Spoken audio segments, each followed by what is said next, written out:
Nirereklamo rin ng kampo ni Janet Lim Napoles ang freeze order sa mga bank account nito dahilan upang di raw makapagpagas at grocery ang kanyang mga anak. Pero hindi pa rin binabawi ang freeze order. Pinabubusisi pa ng Court of Appeal sa mga naka-hold na yaman. Saksi si Lia Manyalak del Castillo.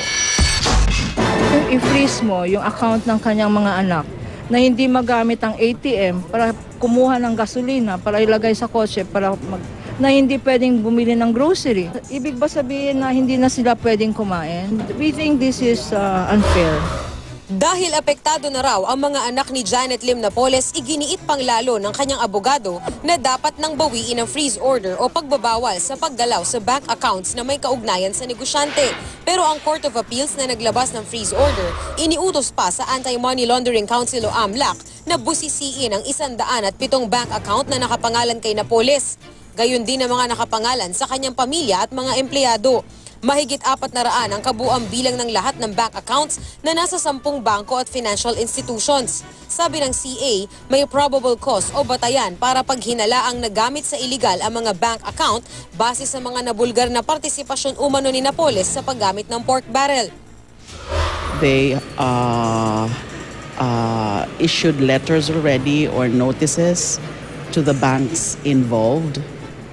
And they would normally require these banks to submit those records, copies of financial transactions or bank transactions under the specified accounts. 5 buwan ang binigay na palugit sa pagbusisi.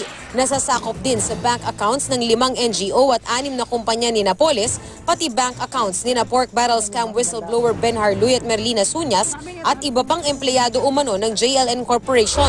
Kapag ma-confirm dyan sa bank inquiry na yan, na meron ngang ganon na mga offenses or possible offenses like money laundering, then the appropriate charges will also be filed.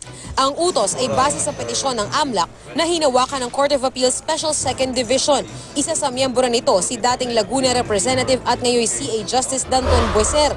Pero ayon sa Special Audit Report ng COA tungkol sa pork barrel, nagbigay raw si Bueser ng 9.8 million pesos para sa Aaron Foundation Philippines Incorporated o AFPI na nag-oopisina raw sa isang bakanting lote sa Tondo, Maynila.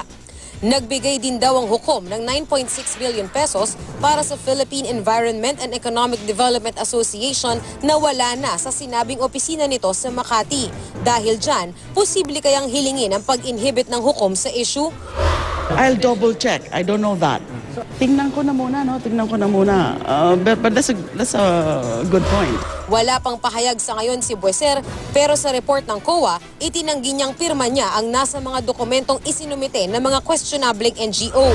Bilang bahagi naman ng hiwalay na investigasyon ng Ombudsman sa pork barrel scam, pinasabina na raw nito si Luy. Ako si Lia Manyalak del Castillo, ang inyong saksi.